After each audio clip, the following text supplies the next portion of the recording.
Divorce প্রতি ঘরেই হয়, ঝামেলা প্রতি সংসারে হয়, প্রতিটা জীবনেই হয়, কিন্তু তাদেরটা হয়তো এতটা আলোচিত হয় না বা এতটা প্রকাশ্যে আসে না যতটা আমার আসে। হয়তো সবারটা সবাই জানছে না, আমারটা বিশেষ করে জানতে পারছে বিকজ আমি সোশ্যাল ওয়ার্কার, তার সাথে পাবলিক ফিগার, যেহেতু পাবলিক প্ল্যাটফর্মে কাজ করি, বাংলাদেশ মিডিয়াতে সেই ছোটোবেলা থেকে কাজ করে আসতেছি বিভিন্ন designation, as a singer, as a উপস্থাপিকা, as a journalist, as a actor, মানে প্রত্যেকটা সেগমেন্টে, প্রত্যেকটা সেক্টরে আমার বিচরণ আছে আলহামদুলিল্লাহ। সো সেখান থেকে হয়তো আমারটা একটু বেশি শোনা যায়। ডিভোর্স প্রতি ঘরেই হয়, ঝামেলা প্রত্যেক সংসারে হয়, প্রতিটা জীবনেই হয়, কিন্তু তাদেরটা হয়তো এতটা আলোচিত হয় না বা এতটা প্রকাশ্যে আসে না যতটা আমার আসে।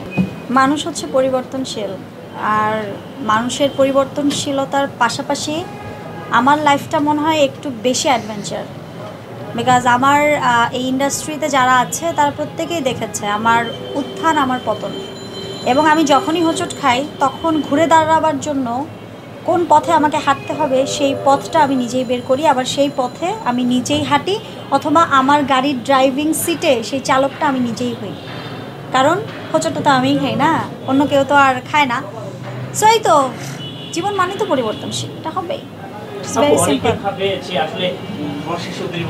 শেষ হয়ে গিয়েছে, মানে চুরমার করে দিয়েছে। অনেক ভাবতো যে বর্ষা চৌধুরী, মানে আপনি যখনই দুবাই চলে গেছেন অনেকে খুশি ছিল, অনেকে ভাবছে কি বর্ষা চৌধুরী শেষ, বর্ষা চৌধুরী দা এন্ড।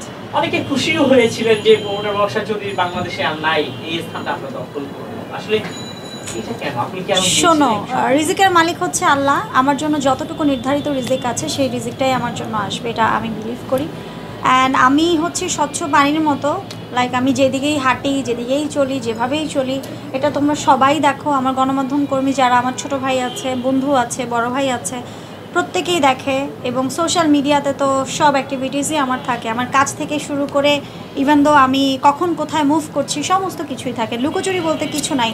সো আমার মনে হয় যে আমি যতদিন পৃথিবীতে আছি, দুনিয়াতে আছি, আর দেখো আমার কিন্তু অনেক দায়িত্ব, এটা সবাই জানে যে আই হ্যাভ এ 2 বেবি, আমার 2টো বাচ্চা, আমার বাবা সিক, আমার মা, ইভেন তো পুরো পরিবারের একমাত্র উপার্জনকারী আমি একা।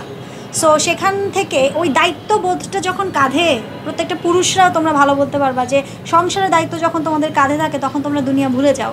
সো আমিও অ্যাজ লাইক ওই রকমই, আর কারো ফিল্ড কেউ নিতে পারে না।